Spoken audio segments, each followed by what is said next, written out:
네, 양지열 변호사 초대했습니다. 총기에 대해서 좀 연구를 하고 있는 변호사라서 저희가 모셨습니다. 어서 오십시오. 네, 안녕하세요.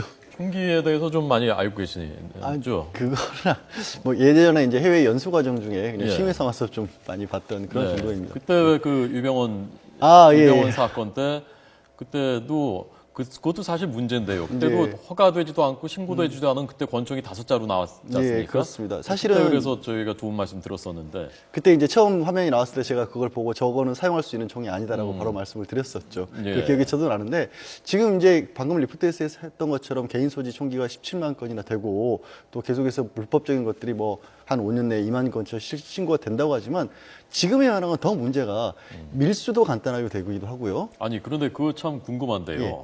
밀수를 할 때 어쨌건 화물이 들어올 것 아닙니까? 예, 그렇죠. 통관을 할 테고. 예. 그런데 어떻게 총이 그냥 버젓이 들어올 수 있는 거죠? 그러니까 대량 화물 속에 섞여서 들어오는 경우가 있고요. 두 번째로는 컨테이너 같은데 두 번째로는 이게 분해가 된 상태로 들어와서 조립이 됐을 경우에는 찾기가 또 어렵고요. 그게 어렵습니까? 예, 그렇죠. 이게 왜 총기 부품이라고 하는 것들이 생각보다 중요 부품을 제외하고 나머지 것들만 수입을 했을 경우에는 그거 실제로 모양들을 다 찾기가 어렵기 때문에 그렇고요. 그렇군요.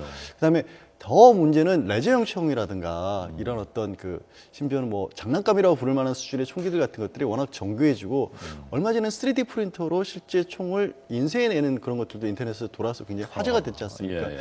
그런 식으로 해서 제가 왜 이런 말씀을 드리냐면 경찰에서 지금 하고 있는 관리 방법 자체를 좀 발상의 전환이 있을 필요가 있다. 지금 하는 것처럼 엄격하게 유지하는 것도 필요하고 네. 두 번째로는 오늘처럼 실제로 총기가 얼마든지 범죄에 사용될 수 있고 또 경찰에 파악하지 못한 총기들도 얼마든지 있다는 걸 아예 전제를 하고 들어가야지 네. 오늘같이 극도의 불행한 일들이 없을 수 있다는 거죠. 그걸 전제로 하고 그러면 어떻게 할 수가 있나요?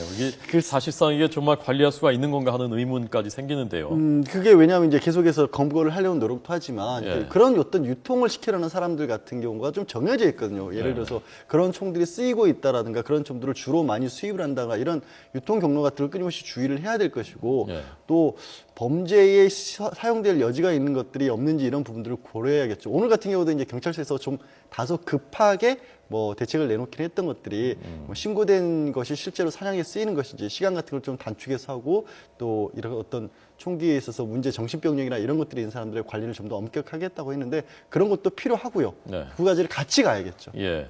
지금 왜 저랬는지, 왜 오늘 저런 끔찍한 일을 했는지 좀 전해지는 것이 있습니까? 전해진 거로는 지금 이제 피해자인 형 같은 경우가 이 주위원회에서 그 땅 관련해서 보상을 굉장히 많이 받아서 예. 한 100억대에 가량 자산가가 됐다고 알려지고 화성에 있습니다. 원래 있었던 땅이라면서요? 그렇죠. 그 땅들이 이제 개발이 되면서 보상을 받았었고, 그 사망한, 자살한 그 동생 같은 경우에는 서울 지역에서 그냥 음식점 같은 걸 운영을 하다가 얼마 전에 그쪽으로 주소지를 옮겼다고 합니다. 형이 있는 곳으로. 아, 주소지를 옮겼군요. 왜냐하면 그건 여러 가지 생각해 볼 수가 있는데 첫 번째로는 그런 과정에서 계속 술을 마실 때마다 형에게 찾아와서 뭐 사업 자금을 도와달라는 식으로 굉장히 행패 비슷한 것도 부리기도 했고 그 다음에 두 번째로 생각해 볼 수 있는 게 이제 총포 관리를 하자면 예. 수렵허가를 받더라도 본인의 주소지 주변에서 총을 쉽게 차지할 수 있기 때문에 예. 처음부터 아예 그쪽의 어떤 그 범행을 계획하고 있었던 게 아닌가 하는 그런 의심도 해볼 수 있는 상황이죠. 예.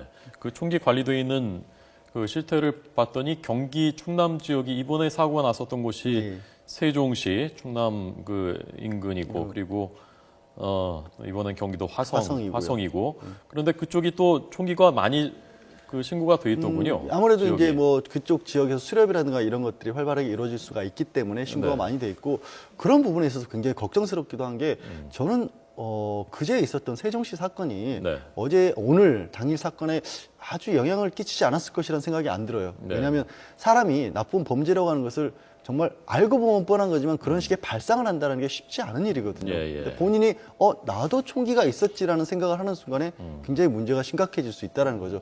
그나마 다행인 것은 이제 내일 모레 28일로 수렵 기간이 끝나기 때문에 자유롭게 총을 가져갈 수 없다라는 게 그나마 저는 다행이라고 수렵 기간이 생각합니다. 끝나면 아예 반출을 못 하게 돼 있습니까? 그렇지는 않아요. 현실적으로 보면은 실제로 영치를 다 의무적으로 해놔야 되는데 예. 이게 어째서인지 저도 그 부분까지 정확하게 파악 못했는데 이게 전부 다 보관을 시키는 게 현실적으로 어렵다는 점도 있기 때문에 이게 반환을 했다가 예. 이게 어떻게 보면 랜덤하게 추출을 해서 이부터 다시 경찰서에 영치를 시키도록 한다든가 이런 식의 어떤 조치들을 취하는 경우도 많더라고요. 예. 그 총기 관리 실태하고요, 그 불법 총기류 그 실태에 대한 저희가 만들어 놓은 그 자료들 그래픽을 좀 자, 보여주시기 바랍니다. 자, 이게 뭐 신고된 이번에 범행은 신고된 것만으로도 신고된 것 가지고 합법적으로 꺼내서 그걸 범행을 저질렀는데 예. 게다가 파악조차 정확하게 할 수가 없는 불법 총기류가 또 어마어마하게 많단 말입니다. 그렇죠. 지금 말씀하신 것처럼 이게 불법 총기로가 지금 한 22,000건 정도가 된다고 지금 보여지고 있는데 네, 저건 이제 신고한 거거든요. 자진 횟수, 신고한 것만 22,000이니까 그렇죠. 신고 안 하고 또 그냥 있는 게 얼마인지 모르는 거죠, 지금. 그리고 사실 이 사건에서 사용된 총 같은 경우에도 제가 굉장히 안타까웠던 게 예. 이게 엽총이라고 하는 것은 기본적으로 산탄이기 때문에 그러니까 그 조금만 거리가 떨어져 있었으면 사람이 사망할 정도로까지는 충격을 주기가 어렵거든요. 예. 그러니까 파괴력 자체가 가까울 때는 파괴력이 충분히 있지만 왜 이 말씀을 드리냐면 그런 총기들이 개조가 되는데 시간이 그렇게 오래 걸리지 않는다는 거예요. 원래는 사냥용으로 말씀드린 것처럼 단거리에서 수렴용으로만 그러니까 부상을 입힐 정도만 되는 것들도 맘만 먹고 불법적으로 개조를 하려고 하면 얼마든지 바꿀 수가 있는 상황이고요.